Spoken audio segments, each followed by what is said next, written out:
If you are not doing anything, who are you if you are not producing or creating anything?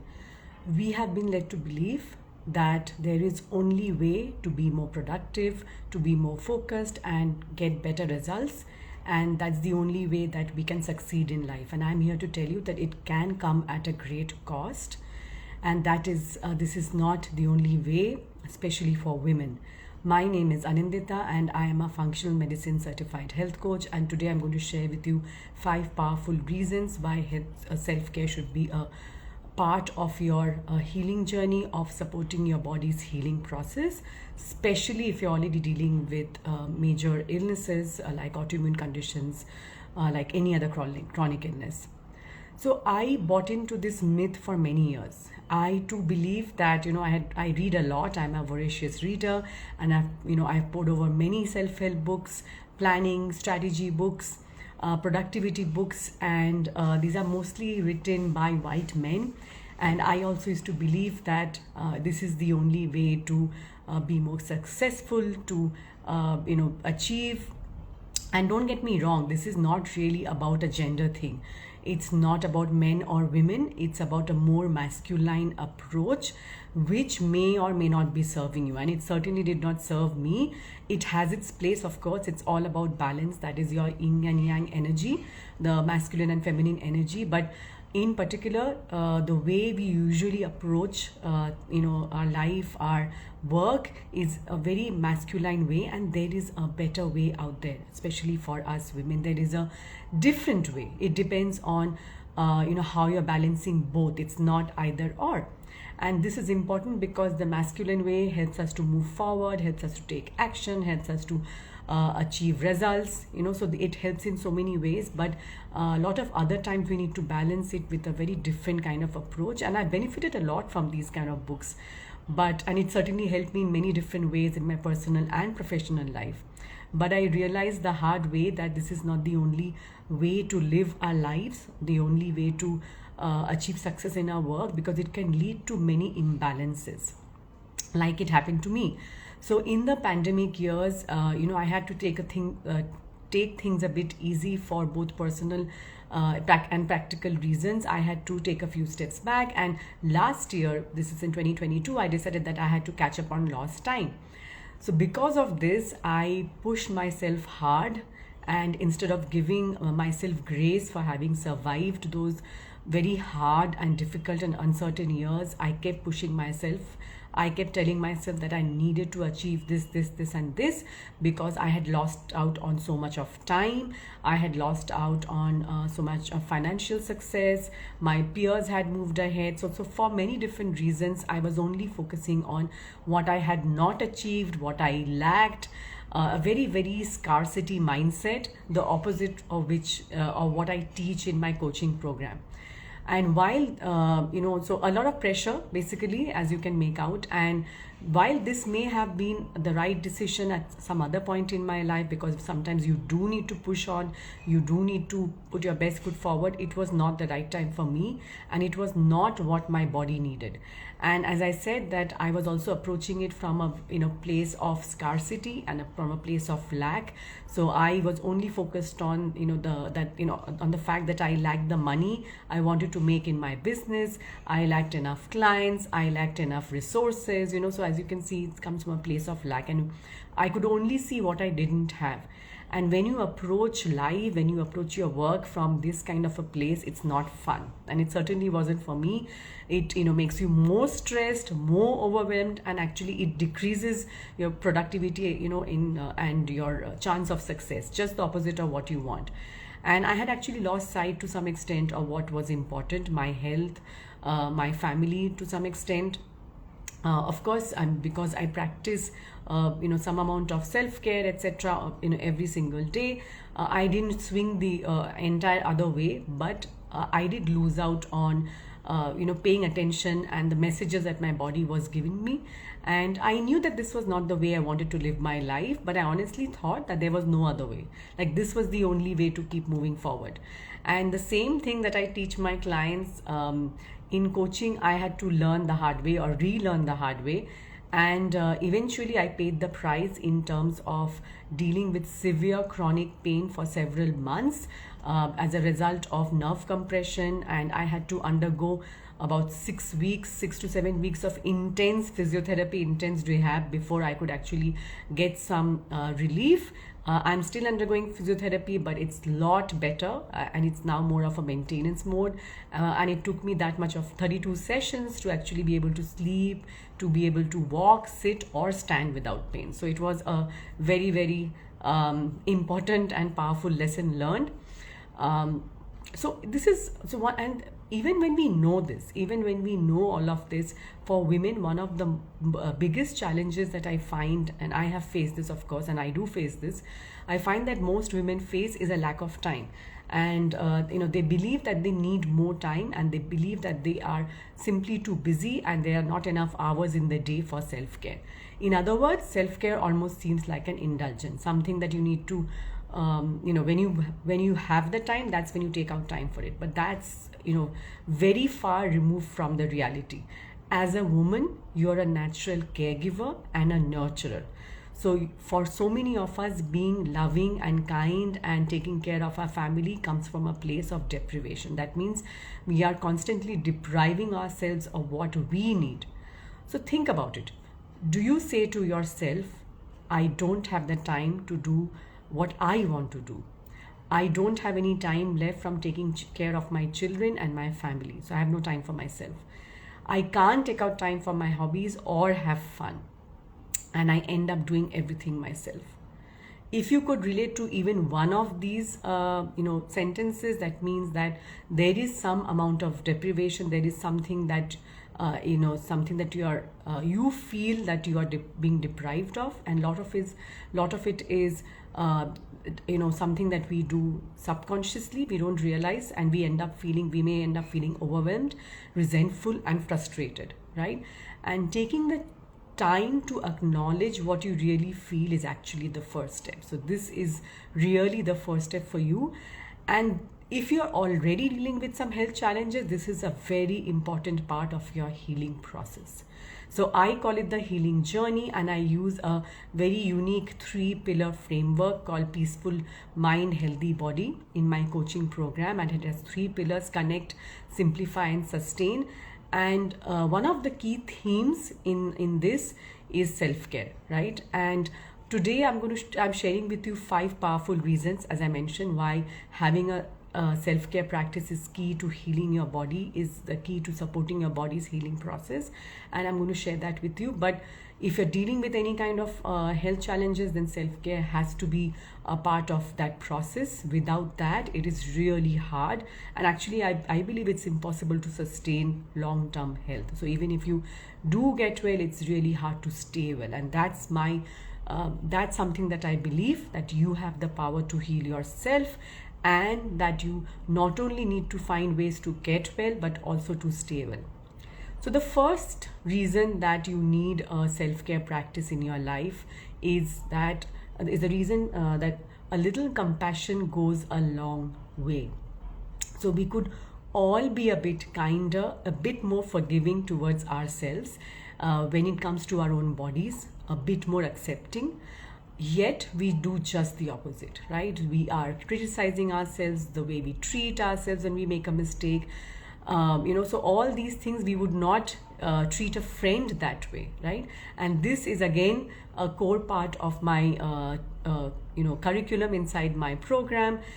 In fact, treating your body as a friend forms, and self-acceptance and self-awareness, these are key parts of my coaching program, because learning to treat ourselves with love and respect is a key part of the healing process, right? This is how we keep moving forward even when it gets hard, and it does get hard. When we are dealing with any kind of autoimmune condition or any other chronic illness, it's certainly not, you would know that, it's certainly not smooth sailing. That there are so many times, so many ups and downs, and that's life, right? Even if we are not facing any health issues right now, that's how life is. But that's by showing that bit of compassion, we can keep ourselves motivated to keep moving forward. So when we go off a diet plan, when we go off an exercise regimen that we had plan to do, when we go off the track, then we are able to get back on it. So, and most people don't think about self-care in this manner. But I would like you to think of, approach self-care in a very, different way, and showing yourselves compassion can be the first step. And this is something that you need to become aware of first, and it has a hugely positive outcome on anyone's health, right? So this is the first step towards better health outcomes. The second thing, the second reason, powerful reason that you need a self-care practice is because setting healthy boundaries is an important part of anybody who wants to be healthy and happy, right? And this is the reason is the setting healthy and robust boundaries is an important part of taking care of your health. And let me contrast it for you. Let me tell you what it is not. So, because what happens if you have bad boundaries? So, bad boundaries can consume a lot of our time and energy. So, we often get caught up in putting out fires in our personal life. We are constantly then trying to maintain our relationships, again without disappointing anybody, and sort of getting our work done. And it becomes really hard when we don't have proper boundaries in place. So we are not very successful at any of these things, right? And then we wonder what's happening. Because having healthy boundaries starts with having a healthy relationship with yourself. That's where it starts. So then and when you have that kind of relationship, that healthy relationship, that love and that acceptance and the respect for yourself and for your time and for your energy, that's when it becomes easier and easier for you to say no to a situation, to a person, to a project which you know is not going to serve you at this time, and you find ways of dealing with that.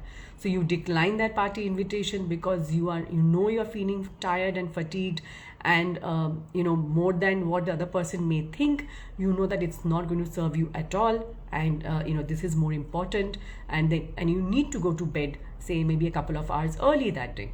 So that's why you say no, and it becomes much easier, and you find ways to decline. So by learning how to accept your body with love, this is the way I teach my clients to do. You're able to set healthy boundaries as an act of self-care.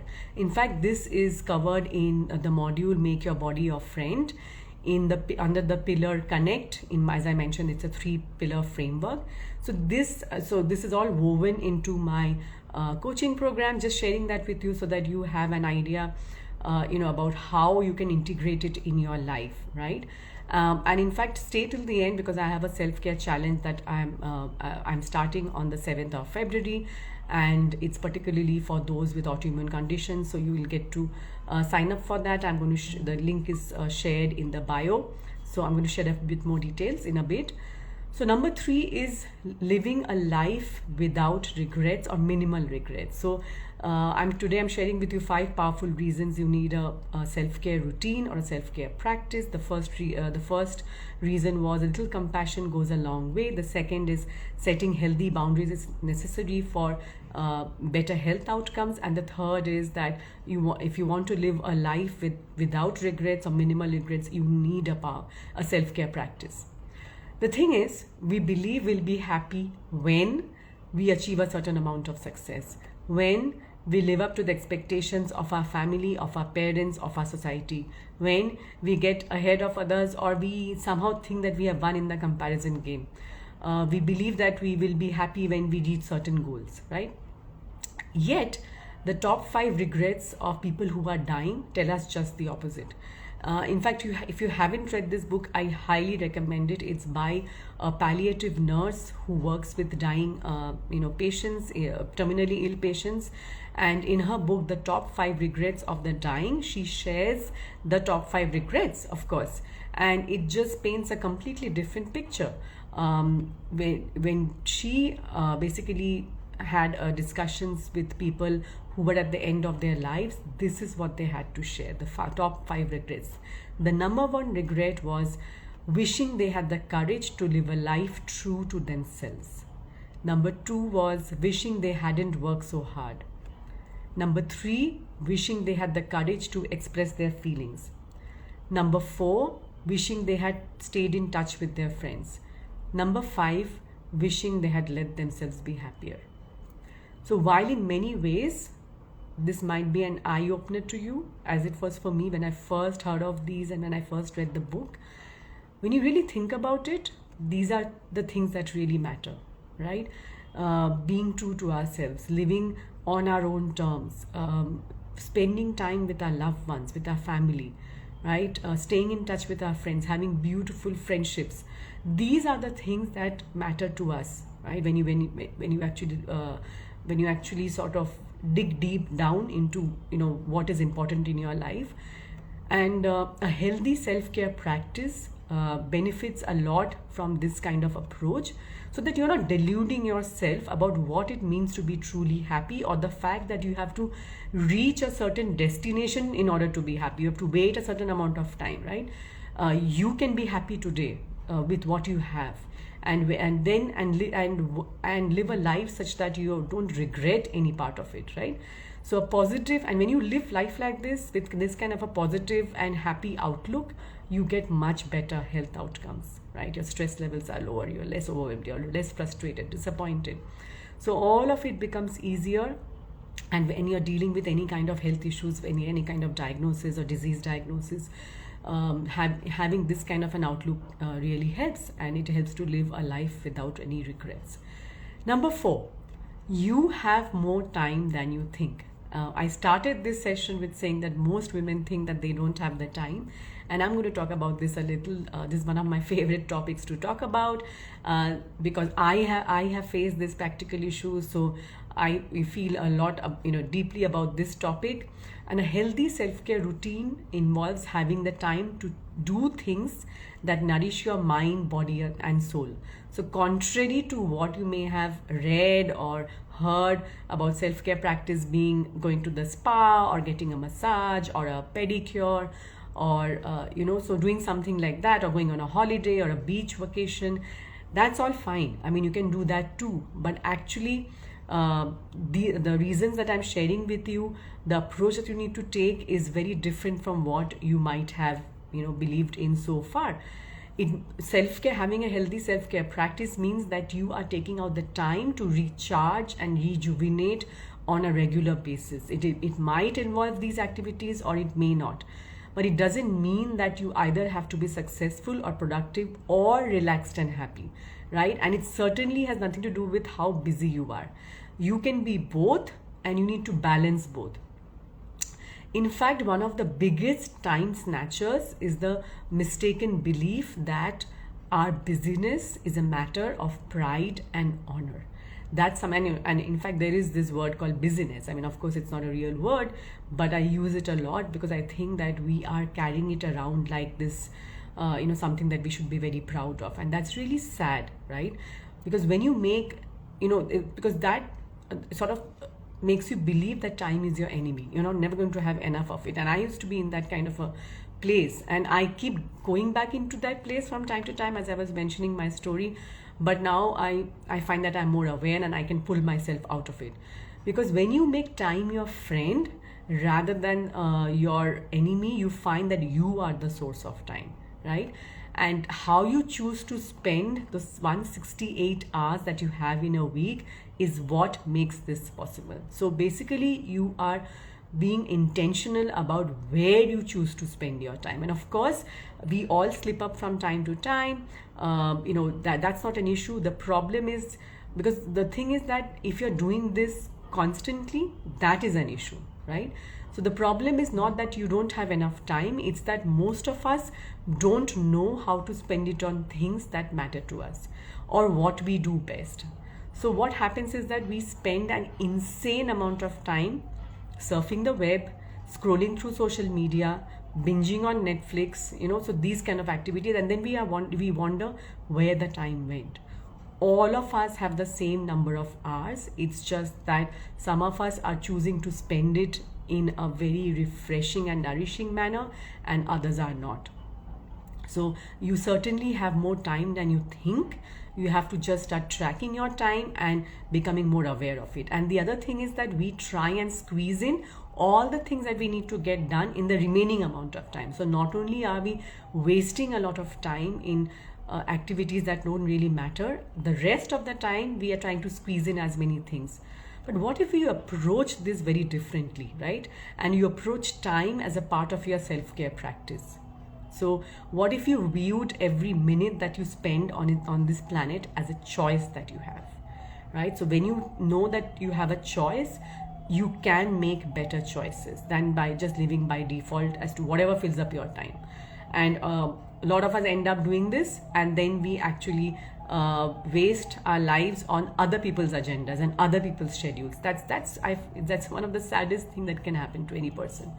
But what if you let go of, minimized, or delegated stuff, that don't need to be done by you or done at all, right? So these are some of the things that you need to think about. Because what would happen then is that you would certainly have the time to take care of your body. So if you are dealing with any health issues, health challenges, autoimmune disease, you would always find a way to move your body, right? You would find a way to nourish yourself with the right food, because you would have time to cook for yourself or to find a new recipe. I know that eating on a restricted diet can become very tedious. So I always encourage my clients to find new recipes. I share some, but at the end of the day, each of us is different. So being more creative, but creativity can only come when you have the time to think, to plan, to let your mind wander. So all these are interconnected, right? So you can find time to go and get a massage done on a regular basis. There's so many, or just to simply read a book, to relax, to be. All these are part of self-care practices, right? Doesn't have to be very complicated. So if you look at it this way, this is the way that you can support your body's healing process. And then what would your life look like? So I want you to think about that. So far I have covered 4 powerful reasons. One is a little compassion goes a long way in your body's healing process. Setting healthy boundaries is important. Living a life without regrets. Number 4, you have more time than you think. And number 5, having a regular self-care practice helps you to manage your energy. So we have this carrot dangled in front of us. It's about creating a work-life balance. And I used to completely believe that in this thing, but now I think very differently. I used to also believe that we can always have a work-life balance, and it's about 50-50 or maybe 49-51, and I had to just find the way to do it, and I wasn't doing it right, and that's the reason I wasn't having that. But I've realized that in different points in our life, there will be a tilt towards one or the other, right? It's not about perfectly balancing it. In fact, there is no such thing as a work-life balance. Is it possible to achieve it? Maybe, if you put in a lot of effort and hard work, but it will come at a cost again.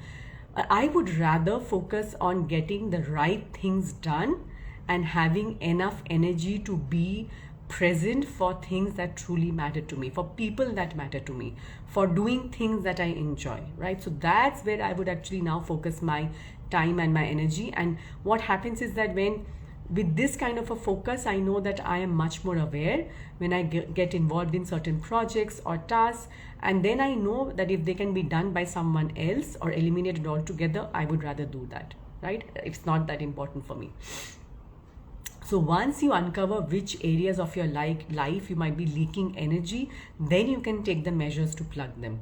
But the first thing is to understand that it's managing your energy is probably where you would see better results, right? Rather than trying to achieve the impossible task of a 50-50 work-life balance. And this is really important if you're already dealing with fatigue, your health issues, and fatigue is a constant companion. So you're already having a lot of low energy, lack of energy, and on top of that, if you're trying to manage your time in a very different way, it can become really exhausting. So knowing when to rest and recharge and when to carry on becomes critical. So managing your energy, in other words, becomes really critical, and having a proper self-care routine in place can help you to manage your energy in this manner and lessen your stress and overwhelm. So I've shared with you 5 different reasons, 5 powerful reasons why you need a healthy self-care, why you need self-care practice or a healthy self-care practice. The number one was compassion. And compassion goes a long way in giving you better results.